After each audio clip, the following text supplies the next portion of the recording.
Hi guys! So, I hope, ayan, makatulong din sa inyo tong card holder na to. Kasi kung napapansin nyo, this is so handy. It's look like a notebook.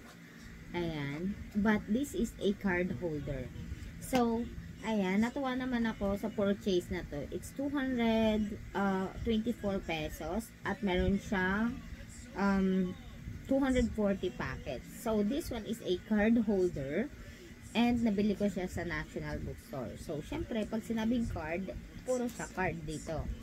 But then, hindi naman ganun kakadami yung cards ko, guys. So, ayan, nilagay ko na yung cards, pati nga IDs nandiyan na.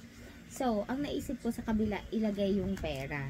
So, ayan guys, oh, baliktaran siya. Pwede ka maglagay sa likod, pwede ka maglagay sa harap ng pera. So, para siya naging money organizer. Ang ganda niya lang guys, oh.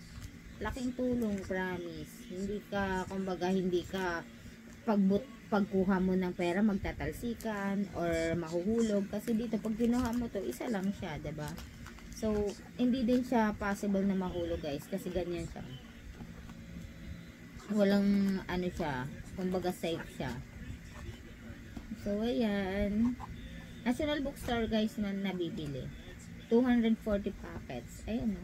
Tapos ito yung bag ko guys looks na hindi kasya, no? Pero pag nilagay ko siya, guys, so kasya pa. May kasama ko sa cellphone. Diba? So cute. Ibig sabihin, maliit talaga siya. So, small lang siya. Para siyang small notebook. And then, nandito na lahat. If you want to buy, you get your money here. If you want your card, you use this. So, bye! That's it.